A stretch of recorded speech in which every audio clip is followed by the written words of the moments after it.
भगवान की लीलाओं का गायन और भगवान की लीलाओं का श्रवण सबसे जल्दी निष्पाप करता है। निष्पाप करने वाला सबसे बड़ा तीर्थ है भगवान की लीला कथा श्रवण और गायन। जिस समय पीछे पीछे ग्वाल वाल यश गान करते चल रहे हैं, आगे भगवान श्री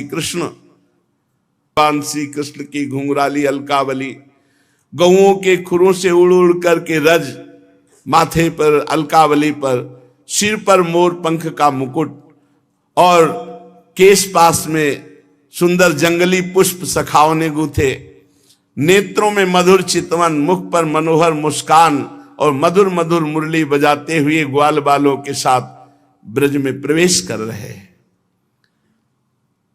गोपियां भाग करके मार्ग में खड़ी हो जाती, दिन भर इंतजार करती, शाम के जब देखती कि नेत्रों को जीवन दान देने वाले श्री कृष्ण आ रहे हैं। गोपियों ने अपने नेत्र रूपी भ्रमरों से भगवान के मुखारविंद का मकरंद रस पान करके दिन भर के विरह की जलन शांत की। भगवान ने भी उनकी तरफ प्रेम भरी चितवन से उनको सुख प्रदान किया। यशोदा मैया रोहिणी जी का हृदय वात्सल्य स्नेह से उमड़ रहा था। उन्होंने बलराम जी और भगवान श्याम सुंदर के घर पहुंचते ही इच्छा अनुसार उनको स्नान कराया, वस्त्र पहनाया, फिर खिलाया पिलाया। दोनों भाइयों ने माताओं का परोसा हुआ स्वादिष्ट अन्न भोजन किया। इसके बाद बड़े लाड़ प्यार से दुलार करके यशोदा और रोहिणी जी ने उन्हें सुंदर सैया पर सुलाया। भगवान श्री कृष्ण इस प्रकार वृंदावन में अनेकों लीलाएं करते। एक दिन अपने सखा ग्वाल बालों के साथ यमुना तट पर गए। उस दिन बलराम जी साथ नहीं गए थे। जब कोई विशेष लीला करनी होती थी तो बलराम जी को किसी न किसी बहाने से भगवान रोक देते थे। और दूसरी बात, ये भैया जी हैं, कद्रू के बड़े पुत्र हैं अनंत शेष भगवान, और उनके पुत्रों में है ये कालिया नाग भी। तो उस दिन बलराम जी को साथ नहीं लाए। जेठ महीना, गर्मी बहुत, अब अत्यंत प्यासे हो गए सब बछड़े गौएं सखा, और किसी को ध्यान नहीं रहा। काली दह में सबने पानी पिया, बछड़ों ने, सखाओं ने, गौएं गोपों ने, पीते ही सब मर गए। इतना जहरीला सांप था कि वो कुंड का कुंड पूरा यमुना जी का जहरीला था। यही अपने घर की बात है, काली दह। भगवान ने देखा कि ये तो बहुत गलत हो गया, हमारे सब परिकर तो पधार गए। कितनी बार पधार गए। हां, देखो आगासुर में, बकासुर में भगवान श्री कृष्ण चंद्रजू ने अपनी अमृत बरसाने वाली दृष्टि से तत्काल जीवित कर दिया। किसी को ऐसा अनुभव ही नहीं हुआ कि हम मर गए थे। सबको चेतना आई, आश्चर्यचकित होकर एक दूसरे को देख रहे, पर ऐसा नहीं पता कि श्री कृष्ण चंद्रजू की अमृत दृष्टि से हम जीवित हुए हैं। हम लोग तो विषैला जल पी जाने के कारण मर चुके थे। भगवान श्री कृष्ण चंद्रजू ने हमें जिला। भगवान की ऐसी लीला है, वो जनाना ना चाहे तो कोई जान नहीं सकता है। भगवान ने देखा कि ये महाविषधर कालिया यमुना जी के हमारे लीला स्थली को ये तो बहुत अशुद्ध कर दिया है। अब ना कोई आचमन कर सकता है। इतना जहरीला जल था कि ऊपर से कोई पक्षी उड़े तो उसकी भाप से मरकर उसी में गिर पड़े। ब्रह्मन भगवान श्री कृष्ण ने यमुना जी के अगाध जल में किस प्रकार सर्प का दमन किया, और कालिया नाग जलचर जीव तो था नहीं। ऐसी दशा में अनेक युगों तक यहां वृंदावन में काली दह में क्यों रहा। ब्रह्म स्वरूप महात्मन भगवान अनंत हैं, वे अपनी लीला प्रकट करके स्वच्छंद विहार करते हैं। गोपाल रूप से उन्होंने जो उदार लीला की वो अमृत स्वरूप है, उसका श्रवण करके बहुत सुख मिलता है। आप कृपा करके ये रहस्य वर्णन करें, यहां वृंदावन में क्यों रह रहा था ये कालिया। और कालिया कोई सांप, कोई जलचर जीव तो है नहीं, बराबर जल में ही क्यों रह रहा था। तो श्री सुखदेव जी ने कहा, परीक्षित, यमुना जी में ये विशाल कुंड है, इस विशाल कुंड में कालिया ने अपना निवास स्थान बनाया। इतना विषधारी था कि काली दह का पूरा जल ऐसे उबाल मारता था, खौलता रहता था। यहां तक कि उसके ऊपर उड़ने वाले आकाश में जो पक्षी हैं वो भी झुलस कर गिर के मर जाया करते थे। और उसके विषैले जल की नन्ही नन्ही बूंदें जब वायु ले जाती तो वृक्ष भस्म हो जाते आसपास के। ऐसा जहरीला सांप, एक छोटी बूंद भी जहां पड़ जाए वहां आग लग जाए, ऐसा जहरीला। पशु पक्षी लता वृक्ष सब नष्ट हो रहे थे आसपास के। भगवान ने कहा है मेरी लीला विहार स्थली, इस दुष्ट का तो दमन करना ही पड़ेगा। जब उन्होंने देखा कि सांप का विष का वेग बड़ा प्रचंड भयंकर है, विष ही इसका महान बल है, और मेरी विहार स्थली यमुना जी दूषित हो गई है, तो भगवान श्री कृष्ण ने खेल रचा।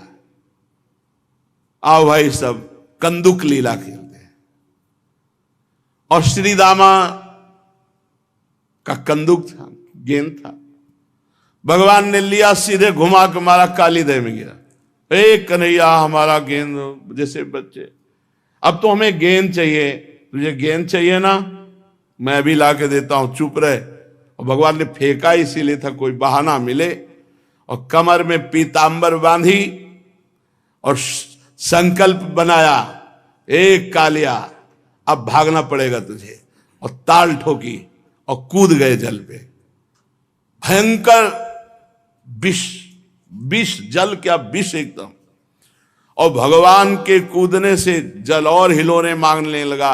400 हाथ तक जल छिटका, जब अचिंत महाशक्ति भगवान ताल ठोक करके कूदे,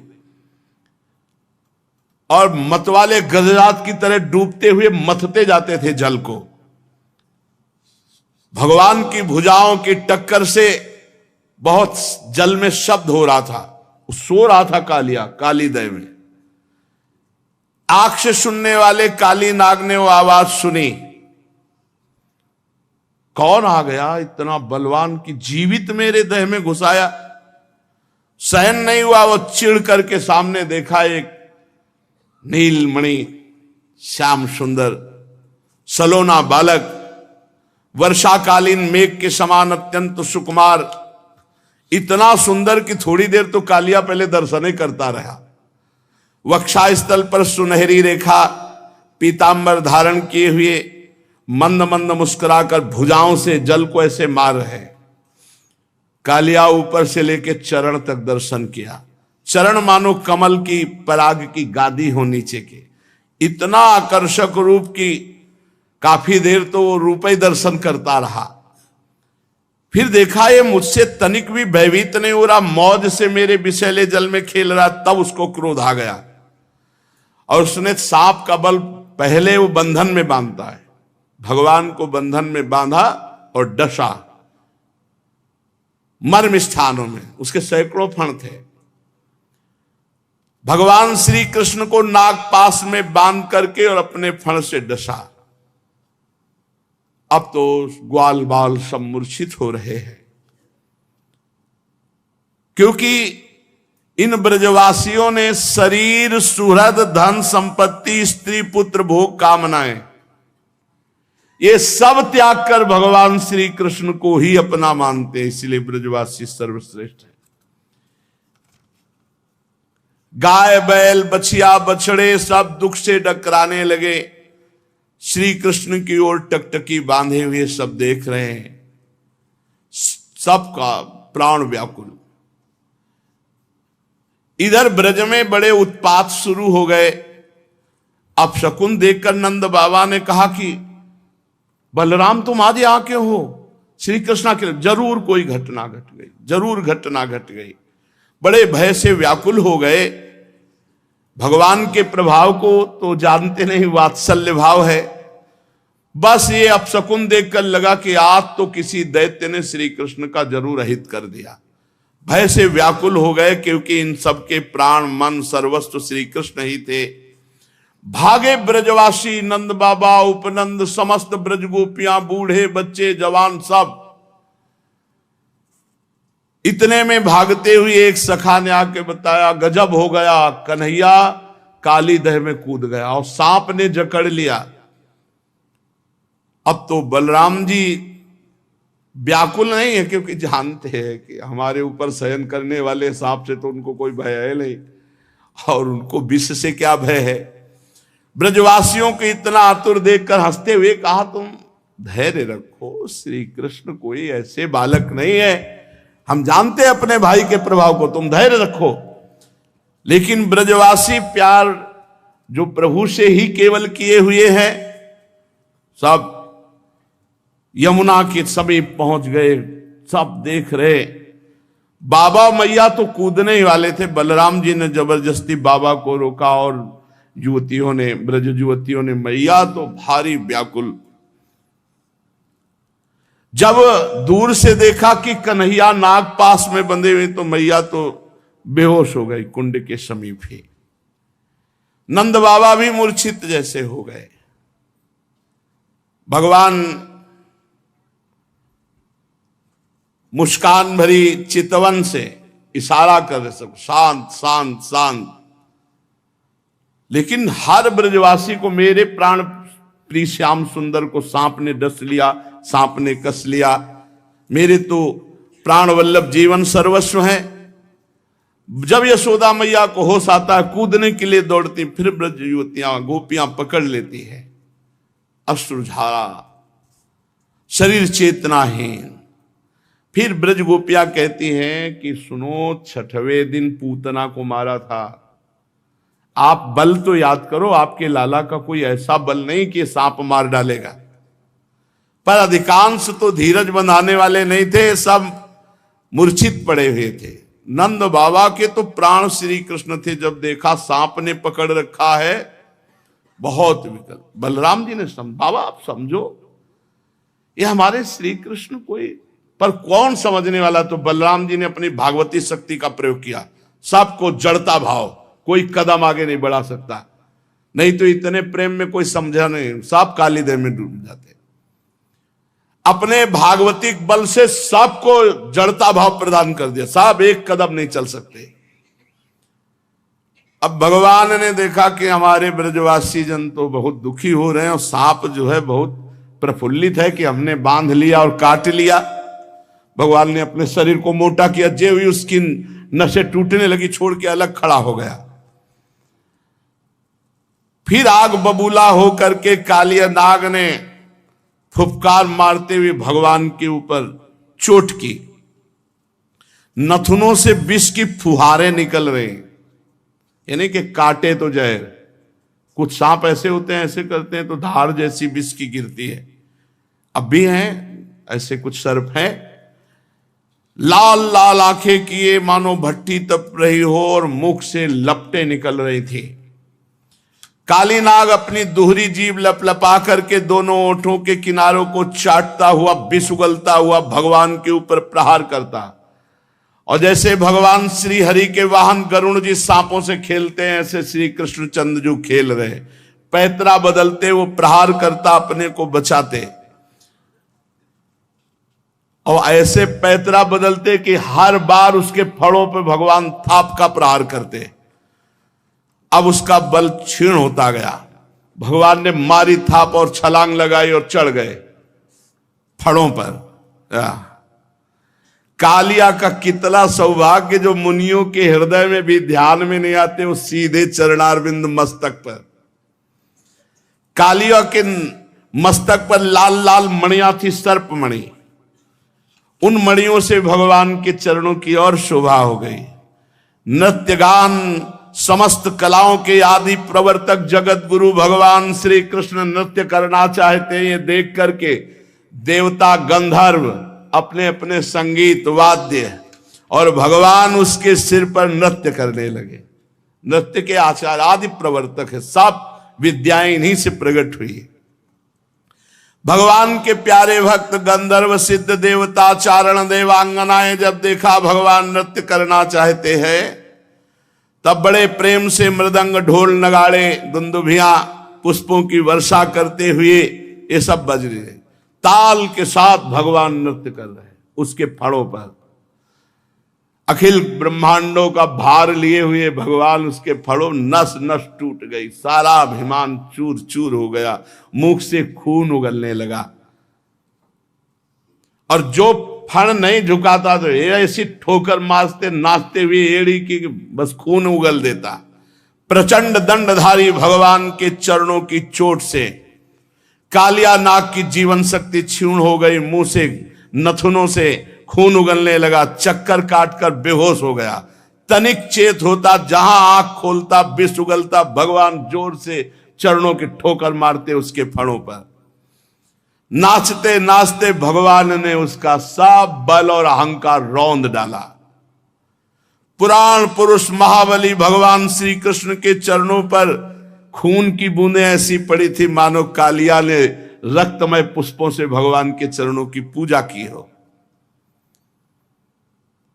तच्चित्र तांडव विरुगुण फलात पत्रो रक्तम मुखैरुर्वमन नृप भग्न गात्र स्मृत्वा चराचर गुरुम पुरुषम पुराणम नारायणम तमरणम मनसा जगाम। भगवान तांडव करते हुए फणों को उसके ऊपर छिन्न भिन्न हो गए। अब जब देखा कि बस मरने वाला ही हो तो उसे याद आई, हे पुराण पुरुष पुरुषोत्तम भगवान नारायण हमारी रक्षा कर। और ये पता नहीं कि वही चढ़े हुए हैं। भगवान श्री कृष्ण के उदर में संपूर्ण विश्व ब्रह्मांड भारी बोझ से कालिया का ये छोटा मोटा बलवान नहीं, गरुण से लड़ पड़ा था, गरुण जी से। और जब गरुण जी का प्रहार पड़ा तो भागकर यहां छुप गया। भगवान की प्रहार से सब अहंकार चूर हो गया, छिन्न भिन्न हो गए फण उसके। खून की उल्टी करती हुई भगवान नारायण का स्मरण किया। उसकी पत्नियां हाथ जोड़कर भगवान की शरण में आई, नाग पत्नियां चोटी खोल करके। यह अत्यंत दैन्य भाव होता है। और बड़ी घबराहट और पृथ्वी पर लौटकर साष्टांग प्रणाम किया। पृथ्वी पर लौट गई, हाथ जोड़कर प्रणाम किया और भगवान श्री कृष्ण से अपने अपराधी पति को मुक्त कराने के लिए वो स्तुति करने लगी। नाग पत्नियों ने कहा, न्यायो हि दंडः कृत किल विशेषमिस् तवावतारः खल निग्रहाय रिपोः श्रुतानामपि तुल्य दृष्टिर् धत्से दमं फलमेवानुशंसन अनुग्रहोऽयं भवतः कृतो हि नो दंडो असतां ते खलु कल्मषापः यद्दंड सूकत्व ममुष्य देहिनः क्रोधोपि तेनो ग्रहेव सम्मतः। प्रभु, मुझे पता चल गया आप अवतारी पुरुष हैं। उनकी पत्नियां कह रही, क्योंकि मेरे पति को इस दुर्दशा में पहुंचा देना किसी पुरुष की ताकत नहीं। ये परम पुरुष पुरुषोत्तम भगवान आपका अवतार हुआ, मैं अब जान गई। तो आपका अवतार दुष्टों को दंड देने के लिए हुआ है और ये अपराधी था। प्रभु, आपने दंड दे दिया, उचित है। प्रभु, आपकी दृष्टि में शत्रु और पुत्र का कोई भेदभाव नहीं, इसलिए आप जो किसी को दंड देते हो वो उसके पापों का प्रायश्चित कराने और उसका परम कल्याण करने के लिए। हम लोगों पर बड़ा अनुग्रह किया जो आपने दंड दिया। यह है भक्ति। यह तो आपका कृपा प्रसाद है, क्योंकि आप जो दुष्टों को दंड देते हैं उससे उनके सारे पाप नष्ट हो जाते हैं। यह अपराधी है, इसमें तो कोई संशय नहीं प्रभु, क्योंकि अपराधी ना होता तो ये सर्प योनि को ही न प्राप्त होता। अपराधी तो है ही। इसलिए हम सच्चे हृदय से आपसे प्रार्थना करते हैं कि आप अपने क्रोध का त्याग करके अनुग्रह कीजिए। यद्यपि आपका क्रोध भी अनुग्रह ही है। प्रभु, जरूर जरूर इस सर्प ने पूर्व जन्म में मान रहित होकर कोई बहुत बड़ी साधना आपकी की है। क्योंकि आपके चरणारविंद सीधे उसके माथे पे पड़ रहे, इससे बड़े और कौन तपस्वी हो सकता है। ये सब जीवों पर दया करते हुए कोई बहुत बड़ा भजन किया, धर्म किया, तभी तो आप संतुष्ट हुए हैं। आप सबके जीवन स्वरूप आप इसके माथे पे नृत्य कर रहे हैं, इससे बड़ा सौभाग्य क्या होगा। भगवान, हम समझ नहीं पा रहे कि हम जैसों की कौन सी साधना हो सकती है और कौन सी साधना का फल हो सकता है कि आपकी चरण धूलि का स्पर्श पाने के लिए बड़े बड़े तपस्वी लालायित रहते हो। आपके चरणों को प्राप्त किया। कितनी चरण रज दुर्लभ है कि स्वयं अर्धांगिनी लक्ष्मी जी भी बहुत दिनों तक समस्त भोगों का त्याग कर नियमों का पालन करते हुए तपस्या की। प्रभु, जो आपके भक्त है, चरण अनुरागी हैं, वो न नाक पृष्ठम न च सार्वभौमम न पारमेष्ठ्यम न रसाधिपत्यम न योग सिद्धि रपुनर्भवम वा वांछन्ति यत्पादरजः प्रपन्नाः तदेश नाथाप दुरापमन्यैस्तमोजनिः क्रोधवशोऽप्यहीशः संसार चक्रे भ्रमतः शरीरिणो यदिच्छतः स्यात् विभवः समक्षः।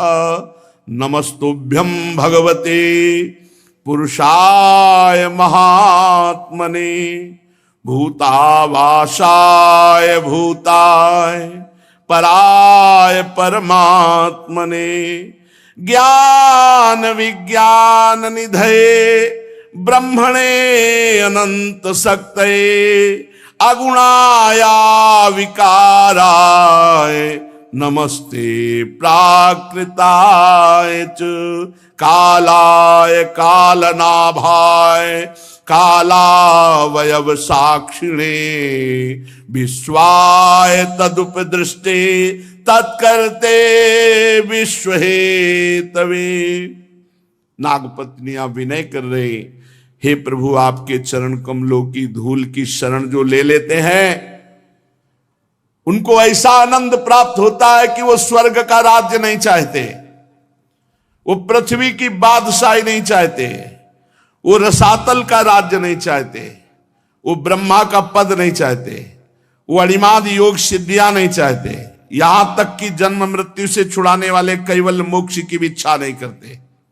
स्वामी, ये नागराज तमोगुणी योनि में उत्पन्न हुआ है, अत्यंत क्रोधी है, फिर भी इसको आपकी परम पवित्र चरण रज प्राप्त हुई, जो दूसरों के लिए सर्वथा दुर्लभ है, जिसको प्राप्त करने की इच्छा मात्र से संसार चक्र में पड़े हुए जीव को संसार के वैभव संपत्ति की तो बात ही क्या, मोक्ष की भी प्राप्ति हो जाती है।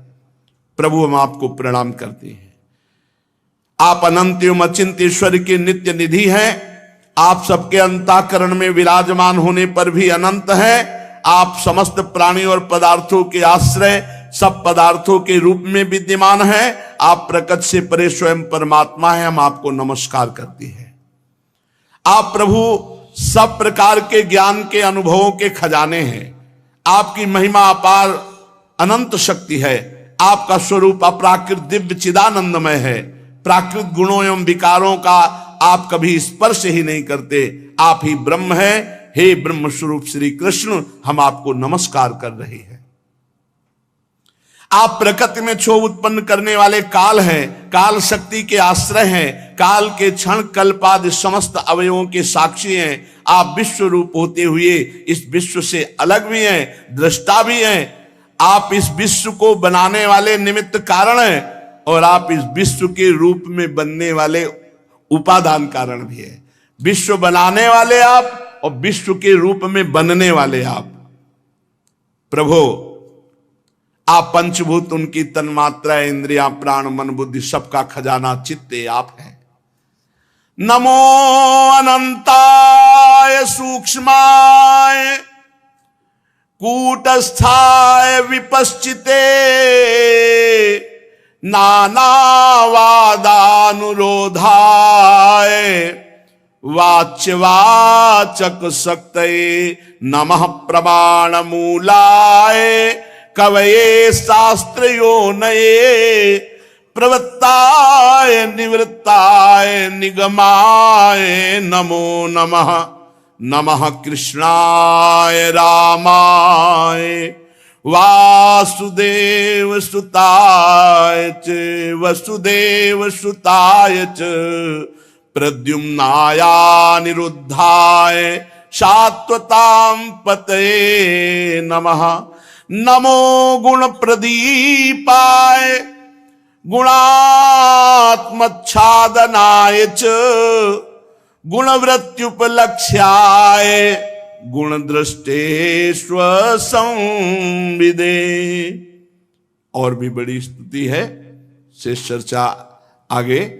भगवान की महिमा का गान करते हुए नाग पत्नियों ने भगवान से प्रार्थना की कि हमारे पति को क्षमा कर दिए। बड़े सुंदर शास्त्र के अनुभूत महापुरुषों के हृदय में जो वृत्तियां होती हैं, ये नाग पत्नियां बड़ी तपस्वी हैं, बड़ी भजनानंदी हैं, जो भगवान की ऐसी महिमा का गान करती हैं, क्योंकि इनको अनुभव है, तभी तो भगवत साक्षात्कार हुआ। तो शेष चर्चा आगे। श्री राधा वल्लभ लाल की।